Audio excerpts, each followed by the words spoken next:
My name is Beatrice Caldwell, and for most of my 34 years on this earth, I felt like a ghost haunting the edges of my own life. I was the sensible shoes to my sister's stilettos, the dusty textbook to her glossy magazine.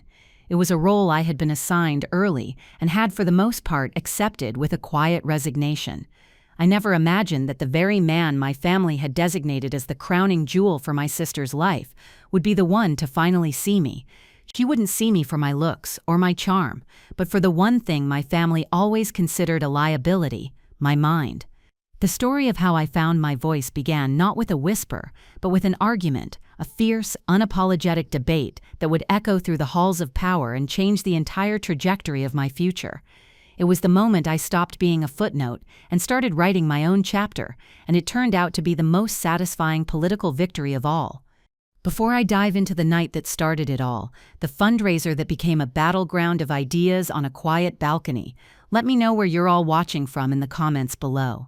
It's amazing to see how far these stories can travel, and if you've ever felt overlooked or underestimated by the people who were supposed to support you the most, hit that like button so I know I'm not alone.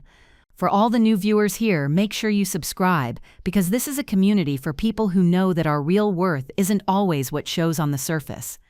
Our family dining room was less a place for nourishment and more a theater for my mother's social ambitions. That evening, the air was thick with the scent of roasted rosemary and my sister Judith's expensive perfume. The target of this particular military-style operation was William Jones, a member of Parliament whose star was rising so fast it was practically burning through the political firmament. He was handsome, charismatic, fiercely intelligent, and most importantly, single. To my mother, he wasn't a man, he was a dynasty in waiting, and Judith was to be his queen.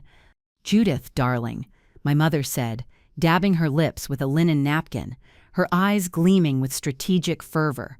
"When you speak to him at the gala, you must mention his stance on the Northwood infrastructure bill. It shows you're paying attention."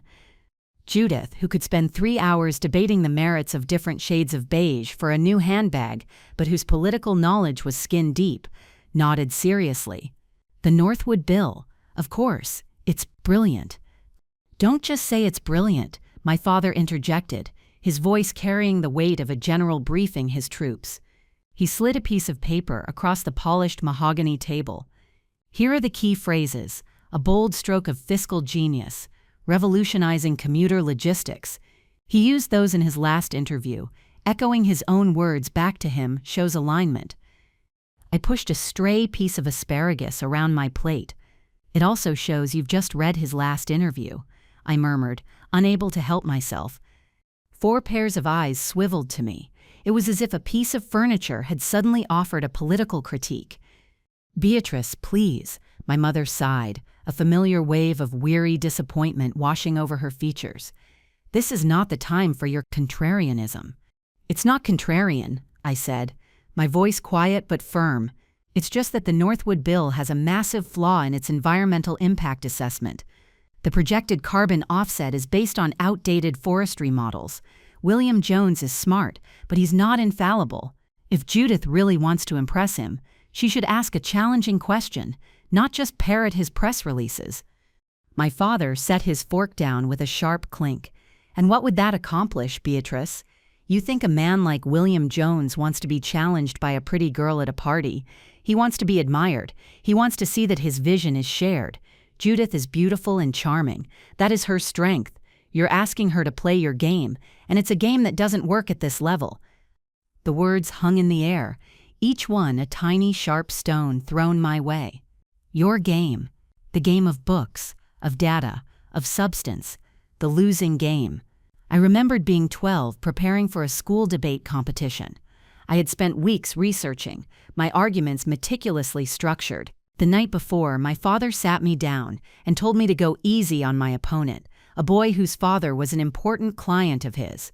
"It's good to be smart, B," he'd said, patting my head, "but it's better to be liked." I didn't go easy, and I won the debate. The client pulled his account the next week. The lesson my family took from that was not that my father had made an inappropriate request, but that my victory had cost them something. My intelligence was a liability, a sharp edge that needed to be blunted for social convenience. Judith looked at me now with a mixture of pity and irritation. Bea, I appreciate you trying to help, but Dad's right. It's a gala, not a parliamentary hearing. She picked up the list of talking points. I'll stick to the plan. A bold stroke of fiscal genius. I like that. It sounds impressive. I fell silent, retreating back to the familiar wallpaper of my existence. I watched them rehearse. My mother coaching Judith on her posture, my father drilling her on the names of William's key political allies. They were preparing her like an actress for a role, convinced that the performance of a perfect political wife was all that mattered. They never once considered that the man himself might be looking for something more than a beautiful echo. They saw William Jones not as a person, but as a prize to be won through flattery and charm, and in their world, I was utterly unequipped for that kind of contest. The night of the National Benevolence Fund Gala arrived, swathed in silk and shimmering with the kind of power that only old money and new politics can generate. The ballroom was a galaxy of chandeliers and hushed, important conversations. I was there in my capacity as a junior analyst for the foundation, armed with a clipboard and a list of donor pledges, which was exactly where I felt most comfortable on the periphery, observing. Judith was a vision. Her dress was the color of a summer sunset, a cascade of soft fabric that seemed to float around her. She moved through the room with the practiced grace of someone who knew, without a doubt, that she was the most beautiful woman there. My own dress was a simple, dark blue column, practical and professional, anonymous. My mother had given it a withering glance before we left. "You look neat, Beatrice," she had said, which was her version of a compliment for me. From my vantage point near the silent auction tables, I watched the grand operation unfold. My parents, working in tandem, guided Judith into William Jones's orbit. He was holding court near the grand staircase, a small circle of admirers hanging on his every word. He had a presence that was even more commanding in person, a sharp intelligence in his eyes that seemed to cut through the polite veneer of the evening. Judith made her approach. It was perfectly executed. She waited for a lull in the conversation, then stepped forward with a dazzling smile. "Mr. Jones," she began, her voice a melodic purr. "I'm Judith Caldwell. I just had to tell you how much I admired your speech on the Northwood infrastructure bill. It was a truly bold stroke of fiscal genius." I physically cringed, even from 50 feet away. It sounded exactly as rehearsed as it was. William gave her a polite, appreciative smile, the kind of smile he had probably given 100 other people that night. "Thank you very much, Miss Caldwell. I'm glad it resonated." "It's going to revolutionize commuter logistics," Judith continued, her eyes wide with feigned sincerity. "It's exactly the kind of forward thinking this country needs." He nodded, but I saw it. A flicker of something in his eyes, a subtle glazing over. It was the look of a man who was deeply, profoundly bored. He had heard these exact lines, this exact tone of breathless adoration, from every sycophant and social climber in the capital. He was a politician, yes, but he was also a man who had built his career on the sharpness of his mind. An echo chamber, no matter how beautiful, was still a prison. "I appreciate the support," he said, his smile tightening slightly. He then did something I found fascinating. He tested her. "Tell me, Miss Caldwell, what are your thoughts on the proposed amendments regarding the protected wetland corridor? There's some concern it could delay the project by 2 years." Judith's smile didn't falter, but her eyes went blank for a fraction of a second. The script was finished. The teleprompter was off. "Oh, well," she stammered gracefully, "I'm sure that whatever you decide will be the absolute best course of action. You have such a clear vision." She pivoted, a masterful social maneuver. "Have you tried the canapés? The miniature quiches are divine." He graciously accepted the change of subject, but the conversation was over. He excused himself a few minutes later, leaving Judith standing there, looking stunning and entirely irrelevant. My mother swooped in, her face a mask of strained optimism, but I knew. They had failed. They had presented him with a perfect, polished mirror, and he had walked away, completely uninterested in his own reflection. Later, needing a respite from the overwhelming noise and social maneuvering, I slipped through a set of French doors onto a secluded stone terrace. The cool night air was a relief. The distant hum of the city was a more honest sound than the manufactured chatter inside. I leaned against the balustrade, looking out over the manicured gardens, content in my invisibility. Hiding from the miniature quiches. The voice startled me. I turned to see William Jones standing a few feet away, a glass of water in his hand. He was looking at me with an expression of wry amusement. Something like that, I admitted. I find that too much polite conversation gives me an allergy to small talk. He chuckled, a genuine sound that was startlingly different from his public laugh. I know the feeling. I think I've discussed the weather and the quality of the champagne with half the people in that room. If one more person tells me my infrastructure bill is a bold stroke of fiscal genius, I might actually stage a protest against it myself. The irony was so thick I could have choked on it. My mind raced. This was my chance to be the good, supportive sister, to smooth things over, to tell him Judith was just nervous, to play the game. But the memory of my father's words, "your game, and it's a game that doesn't work at this level," echoed in my ears. And mixed with the sting of that old hurt was a spark of defiance. Perhaps they wouldn't have to resort to quoting your press team if the bill's environmental impact assessment wasn't based on 20-year-old forestry data, I said. The amusement vanished from his face, replaced by a sharp, focused intensity. He took a step closer. The air between us suddenly felt charged. "I beg your pardon." "The carbon sink calculations," I elaborated, my heart starting to pound. It was one thing to have these arguments in my head.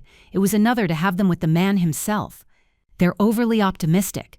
They don't account for the last decade of pine beetle infestation in the Northern Territories, which has drastically reduced the sequestration capacity of those forests. Your numbers are off by at least 15%. He stared at me, his head tilted slightly. He wasn't angry. He was intrigued. Annoyed, but intrigued. It was as if he were a grandmaster at chess who had just had a pawn make an entirely unexpected and brilliant move. "And you know this how?" he asked, his voice low and challenging. "It's my job," I said simply. "I'm a data analyst. I work with environmental and economic models. I read the appendix of your bill. Most people don't." "Clearly," he said, a slow smile spreading across his face. This one was real. It reached his eyes. "So Miss Caldwell," I said. "Beatrice Caldwell." A flicker of recognition. Judith Caldwell's sister. It wasn't a question. "The one with the opinions on forestry," I confirmed. He leaned against the balustrade next to me, his gaze fixed on the distant city lights, but I knew his mind was churning. "Fine," he said, turning to face me fully. "Let's say you're right. The numbers are off. The core principle of the project, connecting underdeveloped northern communities with southern economic hubs, is still sound. The long-term economic benefits far outweigh a temporary and manageable environmental cost." "There's no such thing as a temporary environmental cost," I countered, feeling a surge of energy. This was my territory. Disrupting a watershed or destroying old-growth forest isn't like running a budget deficit you can pay back later. It's permanent, and that's without even getting into the social cost of displacing the indigenous communities along the proposed route, which your plan dismisses in a single, condescending paragraph. His eyebrows shot up. "Condescending? You refer to their land claims as local logistical hurdles. These are ancestral homes, not potholes in the road." We were off. For the next 20 minutes, we stood on that terrace and debated. We argued about economic modeling, carbon taxes, public-private partnerships, and the very definition of progress. It wasn't loud or angry. It was sharp, fast, and exhilarating. He would parry my points with political realities. I would counter with hard data. He challenged my idealism. I challenged his pragmatism. With every point I made, I could see him recalibrating his assessment of me. The anonymous girl in the plain dress was fading away, replaced by a voice, a mind, a genuine adversary. I saw my mother and Judith appear at the French doors, their faces etched with confusion and horror as they saw me locked in a fierce debate with their prize. My mother gestured frantically for me to stop, to smile, to be agreeable. I ignored her. Finally, William fell silent, looking at me with an expression I couldn't quite decipher. It was respect, I thought, but there was something else there too, something warmer. "I haven't had a conversation like that since my university debating society," he said, his voice softer now. "And I think you would have wiped the floor with me back then too." He shook his head, a look of genuine wonder on his face. "Beatrice Caldwell, you've given me a great deal to think about." He paused. "And a considerable amount of work. I'm going to have to ask my staff to pull the original forestry studies tomorrow." Before I could respond, he straightened his tie. "I have to get back inside, but thank you, that was refreshing." He held my gaze for a moment longer than was socially necessary, then turned and walked back into the glittering ballroom, leaving me alone in the cool night air, my mind buzzing and my heart beating a rhythm I didn't recognize. I had broken every rule in my family's playbook. I had been argumentative, difficult, and unapologetically intelligent. And for the first time in my life, I felt truly seen. The drive home from the gala was a masterclass in silent fury. The interior of my father's luxury sedan, usually a space for cheerful postmortems of social events, felt like a pressurized cabin with a slow leak. My mother stared out her window, her jaw so tight I was afraid it might crack. Judith sat beside me, radiating a cold, palpable rage. My father's knuckles were white on the steering wheel. Finally, my mother spoke, her voice dangerously calm. "I would like to know what, precisely, you thought you were accomplishing tonight, Beatrice." "I was having a conversation," I said, my voice sounding defensive, even to my own ears. "A conversation?" Judith scoffed, turning to face me. The beautiful lines of her face were twisted with anger. "It looked like you were interrogating him. You were aggressive. You embarrassed me. You embarrassed the entire family." "I did not," I shot back, a surprising well of anger rising in me. "He came out to the terrace. He started talking to me. I simply responded honestly." "Honestly?" My father cut in, his eyes meeting mine in the rearview mirror. "You were rude. You ambushed the man. We had a strategy, a perfectly good strategy to build a connection, and you trampled all over it with your need to be the smartest person in the room." The unfairness of it all was breathtaking. "He was bored. Dad, can't you see that?" Judith was feeding him the lines he's heard 1,000 times. He's not an idiot. He knew she was just repeating what she thought he wanted to hear. What he wanted was a pleasant, charming companion for the evening, my mother snapped. Not a lecture on pine beetles. My God, Beatrice, pine beetles? It was a valid point. "It doesn't matter if it was valid," Judith cried, her voice cracking with frustration. "It wasn't charming. It wasn't attractive. You made me look like a fool. He was talking to you for longer than he spoke to me. Do you have any idea how that felt?" I looked at my sister, at her genuine hurt and confusion, and I felt a pang of something that wasn't quite guilt, but close to it. In her world, the world our parents had built for her, a man's attention was a finite resource, a prize to be won through beauty and agreeability. I hadn't played the game, and in her eyes, that was a betrayal. I hadn't just sabotaged her, I had cheated. I had used weapons she didn't possess and didn't value. "I wasn't trying to attract him, Judith," I said quietly. "I was just being myself." "Well, maybe you could try being yourself a little less," she muttered, turning away to stare out at the blurred city lights. The rest of the ride passed in heavy silence. I felt the familiar weight of my family's disapproval settling on my shoulders. For years, I had bent under that weight, trying to make myself smaller, quieter, less me. But tonight, something had shifted. Mixed in with the hurt was a stubborn, unfamiliar flicker of pride. William Jones had listened to me. He had argued with me. He had respected me. He had looked past the plain blue dress and seen a mind worth engaging. The thought was a small, warm coal in the cold darkness of the car. My family saw my intelligence as a social failing. William Jones had seen it as a virtue, and I wasn't sure I could go back to seeing it their way ever again. 2 days later, an email landed in my inbox. The subject line was simple: forestry models. The sender was William Jones. My heart leaped into my throat.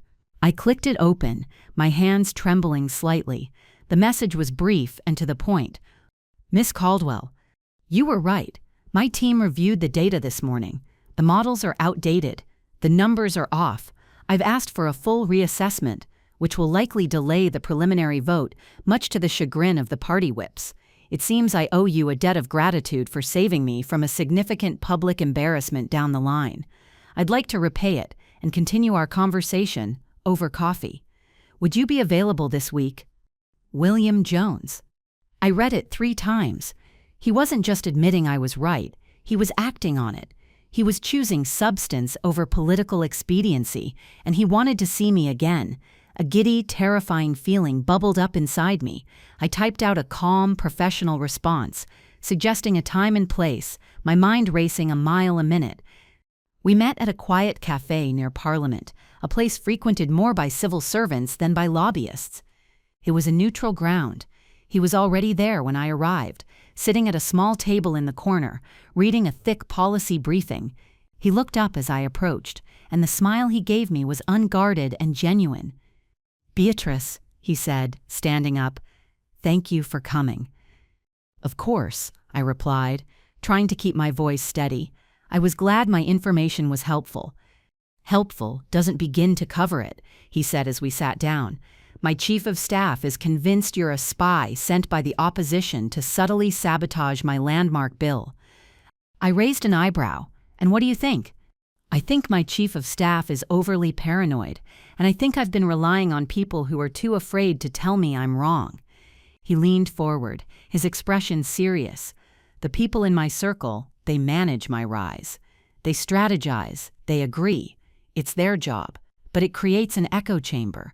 What you did the other night, that was valuable, more valuable than 100 fawning compliments. The coffee arrived, and what was meant to be a brief meeting stretched into 2 hours. We didn't talk about the gala, or my family. We talked about everything else. We moved from education reform to the crisis in social care, from the nuances of international trade agreements to the philosophical underpinnings of public service. It was like the conversation on the terrace, but deeper, broader. He listened with an intensity that was almost unnerving. He didn't just hear my words, he processed them, challenged them, built upon them. I found myself telling him about my work at the foundation, about a program I was developing to use predictive analytics to identify at-risk youth before they fell through the cracks of the social services system. It was my passion project, a complex initiative that my own boss barely understood. William got it instantly. He started asking sharp, insightful questions about funding models and data privacy, not to poke holes, but to understand. "That's brilliant," he said at one point, his eyes shining with genuine excitement. "It's proactive, not reactive. It's exactly the kind of thinking we need inside the government, not just in foundations." I felt a flush of pleasure so intense it was almost dizzying. It was more than a compliment. It was a validation of the work I poured my heart and soul into, the work my family dismissed as my little spreadsheets. As we were getting ready to leave, he paused. "I hope you don't mind me saying this, Beatrice, but your sister and your parents, they don't seem to fully appreciate what they have in you." I looked down at my cup. They value different things. "Yes," he said, his voice soft. "I noticed." He met my eyes, and there was a warmth there that had nothing to do with politics or policy. "I hope we can do this again. I have a feeling there are a great many things we disagree on, and I can't wait to find out what they are." That coffee became our routine. We called them policy discussions, a convenient fiction that allowed us to meet without raising eyebrows. We took walks in St. James's Park, debating environmental strategy while dodging tourists. He took me to a small, dusty exhibit on urban planning at the London Museum, which sparked a 2-hour argument about gentrification and community housing.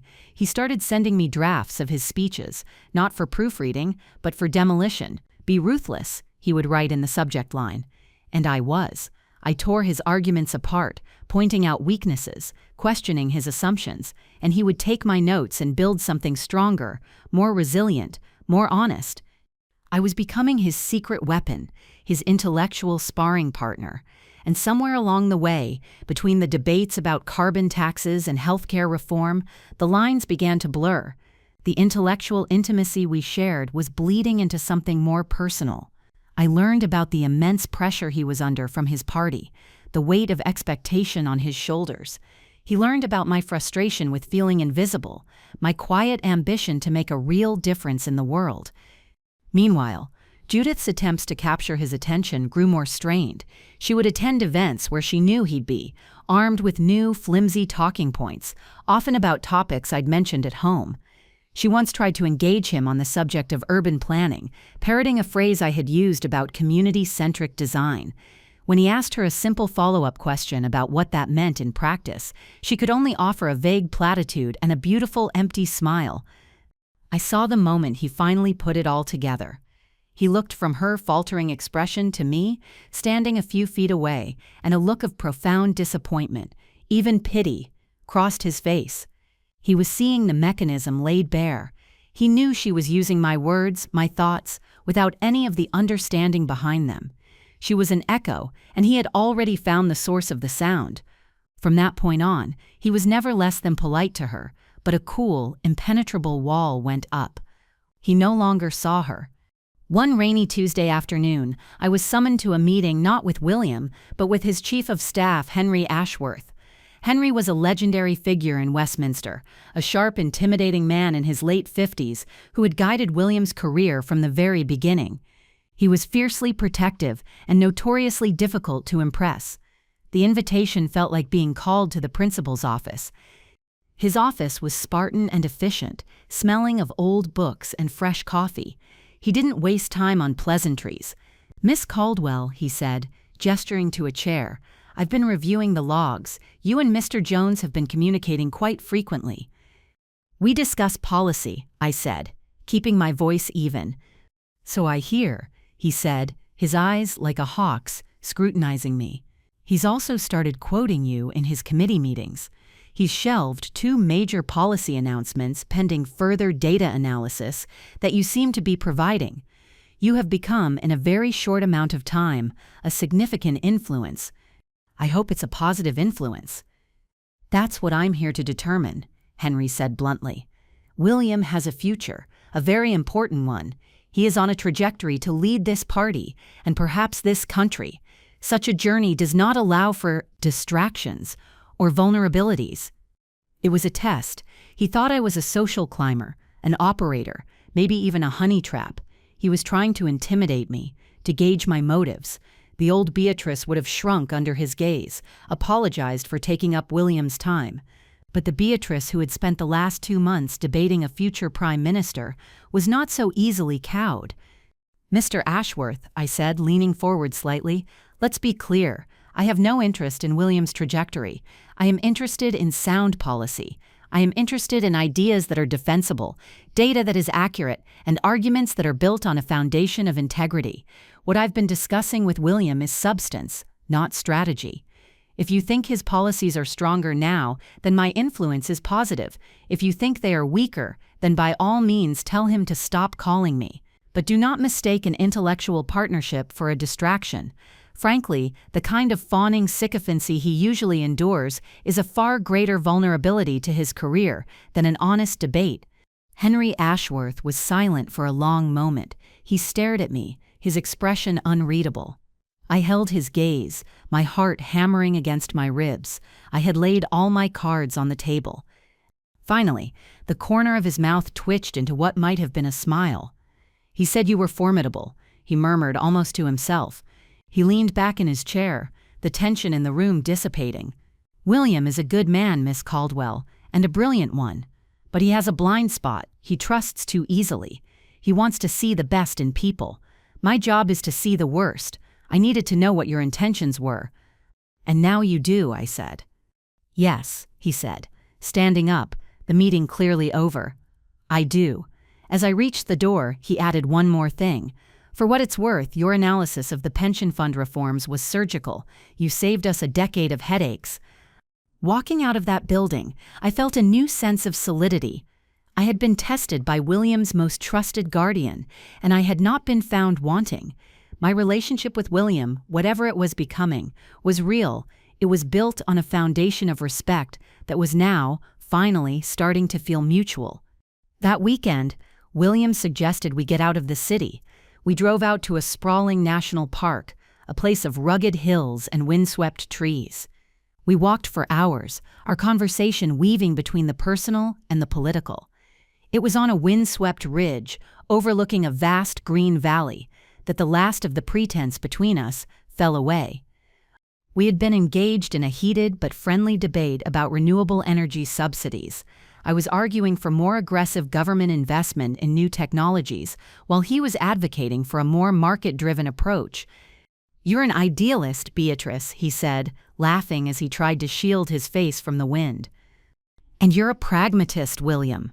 But sometimes pragmatism is just an excuse for inaction. People are afraid of bold ideas." "I'm not afraid of bold ideas," he said, his tone shifting, becoming more serious. He stopped walking and turned to face me. "I'm afraid of getting it wrong. The decisions I make affect millions of lives. The weight of that is enormous." I saw in his eyes not the confident politician, but a man burdened by the responsibility he had chosen. "Why do you do it?" I asked softly. "Why this life? The scrutiny, the attacks, the compromises." He was quiet for a moment, his gaze on the distant horizon. "My father was a factory worker," he said, his voice low. "He worked at the same plant for 40 years. He believed in the system. He believed that if you worked hard and kept your head down, you'd be taken care of. Then one day, a new trade deal was signed, and the factory was shut down. Just like that. His 40 years of loyalty meant nothing. He was made redundant at 55. He lost his pension, his pride, he lost himself. He died a few years later, a broken man." He looked at me, his eyes filled with a raw, ancient pain. "I went into politics because I never wanted to see another good person broken by a bad policy, written by people who had no idea what it was like to lose everything. I do it because I have to believe the system can be made better, fairer, because if I don't, then my father's life was meaningless." In that moment, he was no longer MP William Jones, the rising star. He was just William, the son of a forgotten factory worker, trying to build a world that wouldn't have broken his father. My heart ached for him. "It wasn't meaningless," I said, my voice thick with emotion. "It gave you your purpose." He looked at me, and the space between us felt electric. The wind whipped a strand of hair across my face, and he gently reached out and tucked it behind my ear. His fingers brushed against my cheek, and the touch was a jolt of lightning. The debate was forgotten. The politics were forgotten. There was only the wind, the vast sky, and the undeniable truth of the connection between us. We stood there for a long moment, caught in the silent acknowledgement of something powerful and new, something that was far more than just a meeting of minds. The weeks leading up to the party's annual autumn ball were tense. It was the premier event on the political calendar, a night of immense fundraising and even more immense posturing. William was slated to give the keynote address, a speech that was widely seen as the unofficial launch of his bid for party leadership. The speech had become our joint obsession. We had spent hours dissecting every line, every argument, ensuring it was not just a speech but a manifesto. The night before the ball, Judith cornered me in the kitchen. She had been watching me, her eyes filled with a simmering resentment that had been building for weeks. She knew I was seeing William, though she didn't know the nature of our meetings. She just knew his attention had shifted entirely away from her and onto me. "You're going to the ball tomorrow," she said. It wasn't a question. "Yes, the foundation gets a table." She leaned against the counter, her arms crossed. She was wearing silk pajamas that probably cost more than my entire professional wardrobe. "You think you're so clever, don't you?" "I don't know what you're talking about, Judith."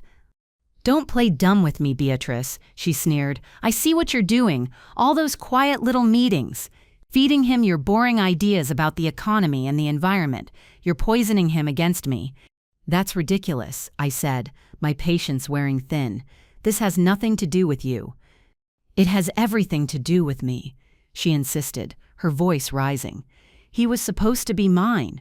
Mom and Dad said so. We were a perfect match. And you slithered in with your books and your arguments and you ruined it. What could he possibly see in you?"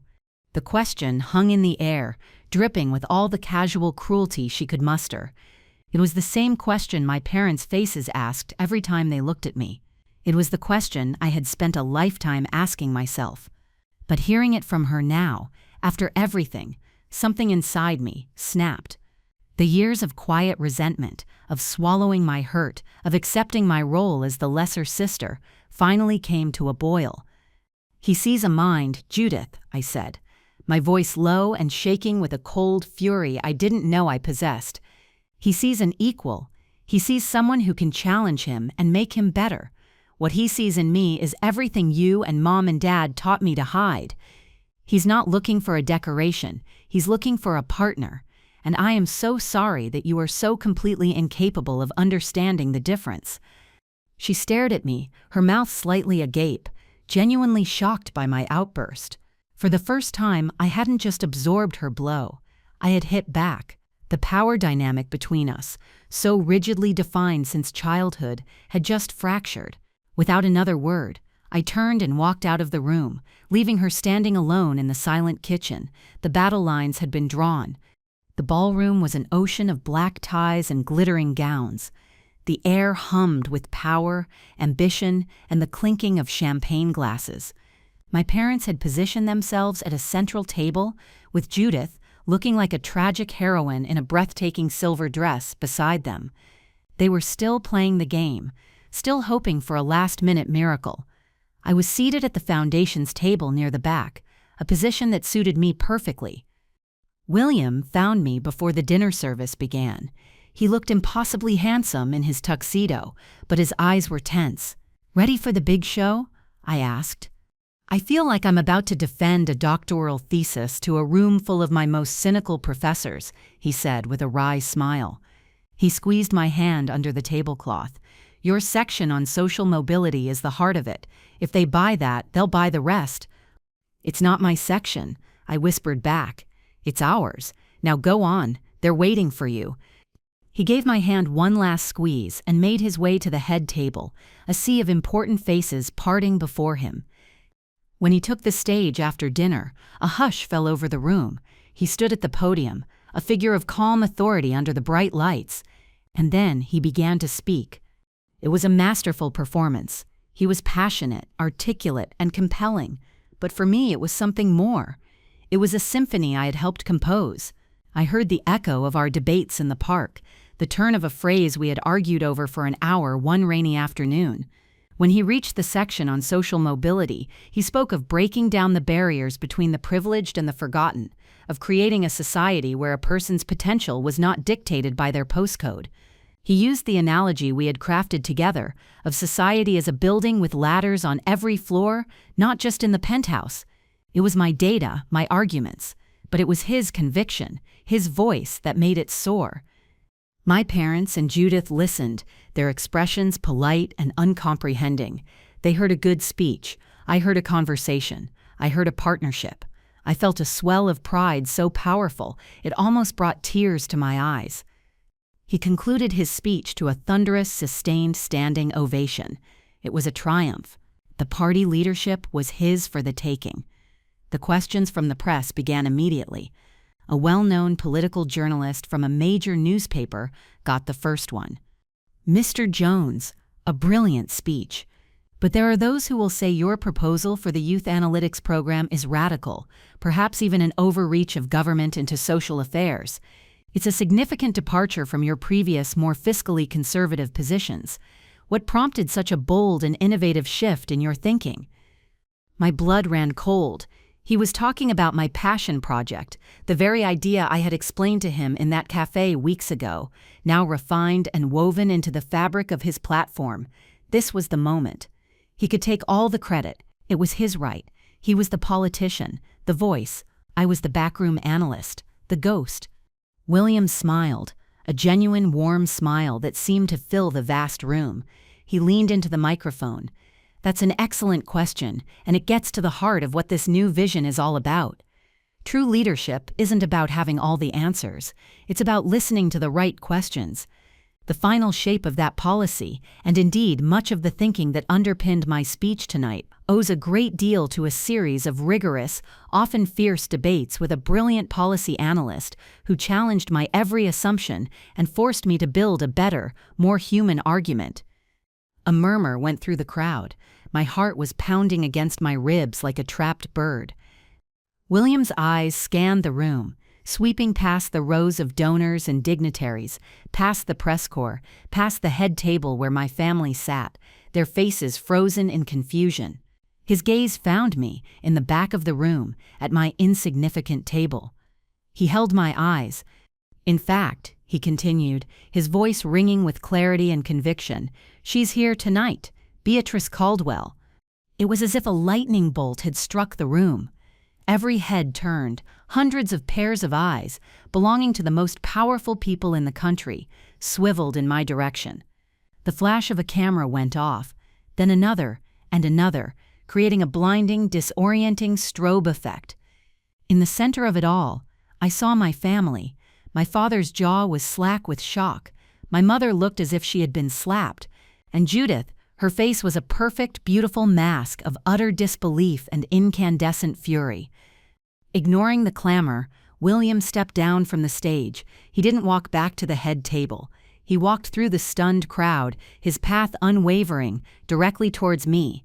The crowd parted for him as if he were royalty. He stopped in front of my table, ignoring my shocked colleagues, ignoring everyone else. He reached down and took my hand.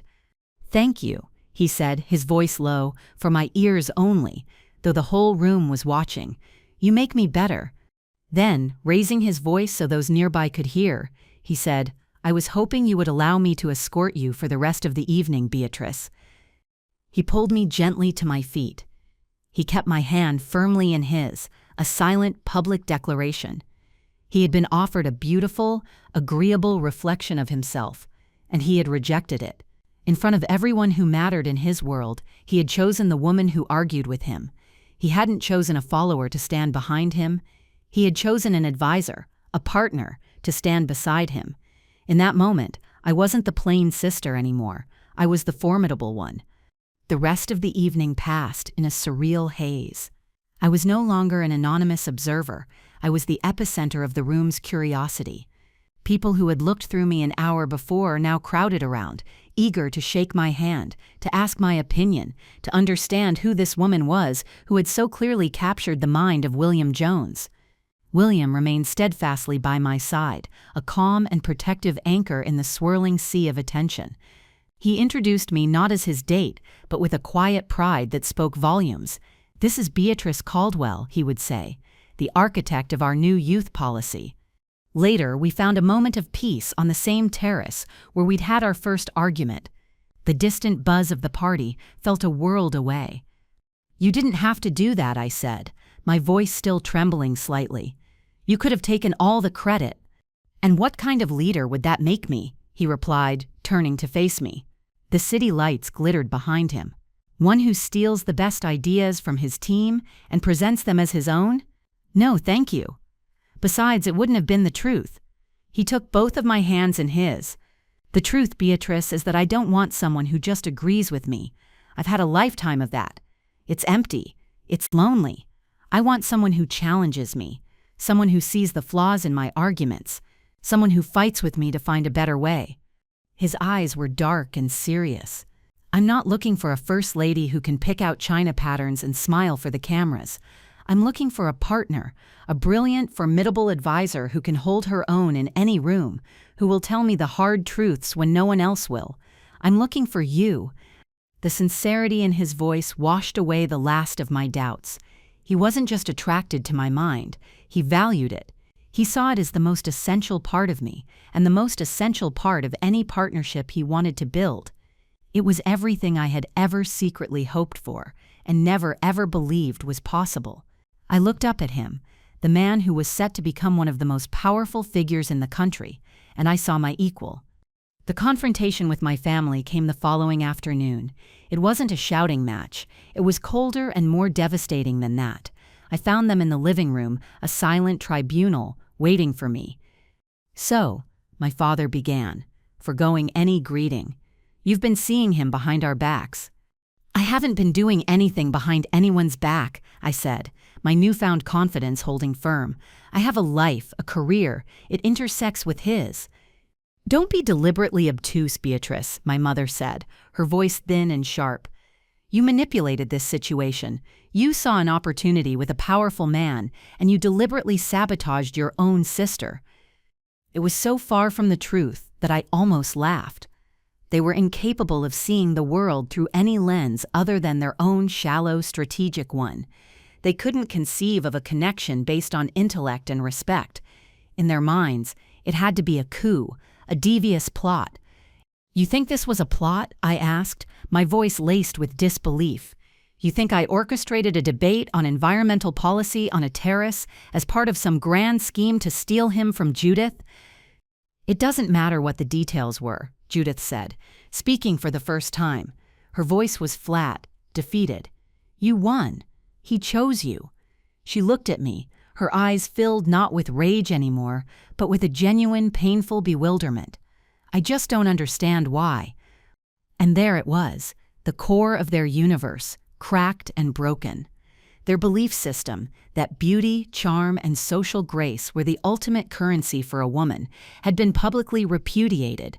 William's choice wasn't just a rejection of Judith, it was a rejection of their entire worldview. I looked at my parents, at their angry, confused faces. I looked at my sister, whose primary asset in life had just been devalued, and I felt a profound sense of pity for them. They were trapped in a gilded cage of their own making. "He chose me, Judith," I said, my voice gentle but firm, because I never tried to be chosen. "He was interested in my ideas, not in my approval. I didn't flatter him, I challenged him. I'm sorry that's so hard for you all to understand." I knew in that moment that I would never get the apology or the understanding I had craved for so many years. And I also knew, with a certainty that settled deep in my bones, that I no longer needed it. "My relationship with William is my own," I said, drawing a boundary for the first time in my life. "It's not a family project, it's not a strategy, it's real, and I will not have it dissected or undermined by you. I'm sorry you're upset, but this is my life." I turned and walked away, leaving them in a stunned silence. The validation I had sought from them my entire life had been a phantom. The only approval that mattered was my own, and I was finally beginning to grant it to myself. I was no longer a ghost in their house. I was the architect of my own. In the 6 months that followed, life transformed. William officially announced his candidacy for the party leadership, and I was, as the newspapers quickly dubbed me, his not-so-secret weapon. We were a team. Our home, a modest flat that was constantly overflowing with books and policy papers, became the unofficial headquarters of his campaign. Our evenings were spent not at lavish dinners, but hunched over the kitchen table, debating drafts of new policy proposals, fueled by strong coffee and a shared sense of purpose. I left my job at the foundation to become his official senior policy advisor. Henry Ashworth, once my interrogator, was now my staunchest ally. He saw the strength I brought to the campaign, the way my rigorous, data-driven approach tempered William's more optimistic instincts. "You're the iron spine he needs," Henry told me once, the highest compliment he was capable of giving. We were a strange and formidable couple on the political circuit. I didn't soften my edges. I didn't learn to smile placidly or make small talk. At fundraisers and party conferences, while William charmed the crowd, I would inevitably find myself in a corner, locked in a deep, often contentious discussion with a cabinet minister or a skeptical journalist about the finer points of our economic plan. Some were taken aback by my directness, but most were impressed. The word began to spread. William Jones's partner was not a liability to be managed, but an asset to be deployed. She was as substantive as he was. My family attempted to re-enter my life, drawn by the magnetic pull of my new proximity to power. My mother would call with suggestions for my wardrobe. My father would forward me articles about William, with notes in the margin, as if he were now part of the strategy team. Their attempts at connection were clumsy and transparently self-serving. They praised the very qualities in me they had once sought to suppress. "We always knew you were brilliant, Beatrice," my mother said one afternoon, a breathtaking act of revisionist history. I was polite but distant. The old wounds hadn't vanished, but they no longer ached. I had built a life where their approval was irrelevant. Judith was the one who surprised me. She called me one evening, her voice hesitant. She had enrolled in a university course on art history. "I figured I should probably have something to talk about that's actually my own," she said, a hint of self-deprecating humor in her tone. It was a small step, but it was a step away from the path our parents had laid for her. Our relationship would never be what it once was, but for the first time, there was a glimmer of hope that it could become something new, something based on a fragile, burgeoning respect. One night, after a grueling day of campaign stops, William and I were in his study, the walls lined with books from floor to ceiling. A new bill was being drafted, and we were at an impasse, arguing over a specific clause related to educational funding. "It's not feasible, William," I said, pointing to a column of figures. "The numbers don't work in the long term." "It's about the statement it makes, Bay," he countered, running a hand through his tired hair. "It's a declaration of intent." "A declaration of intent doesn't fund schools." He stopped, looked at me across the paper-strewn desk, and a slow grin spread across his face. "I love this," he said. "What? Arguing at 1 a.m? "Yes," he said, his eyes full of a deep, abiding affection. "This, the fight, the passion, the fact that you will never, ever let me get away with a lazy argument." He came around the desk and pulled me out of my chair, wrapping his arms around me. "You know, they call you the Iron Lady in Waiting." I rested my head against his chest, the steady beat of his heart a comforting rhythm. "Do you mind?" I asked. "I love it," he whispered into my hair. "Because I know it's true. They think it's an insult, but I know it's the highest compliment they could ever pay you." In that moment, everything came into focus. The years of feeling like the lesser daughter, the plain sister, the overly serious girl in the corner. They had all been a kind of training. I hadn't been learning to be invisible. I had been learning to see the flaws in arguments, the weaknesses in data, the truth behind the facade. The world had wanted me to be a mirror, but I had insisted on being a lens. And finally, I had found a man who wasn't afraid to be seen for what he truly was, and who had the courage to see me in return. My name is Beatrice Caldwell, and I learned that being underestimated is a secret advantage. It gives you the space to grow, to learn, to become formidable while no one is watching. The most powerful partnerships aren't built on silent agreement, but on the strength to disagree, to challenge, and to build something better together. My family wanted me to be a footnote in my sister's story, but William saw me for who I was, and together we were about to write a whole new chapter in our country's history. Thank you so much for joining me on this journey today. It's a story that is so close to my heart, and sharing it with you all means the world.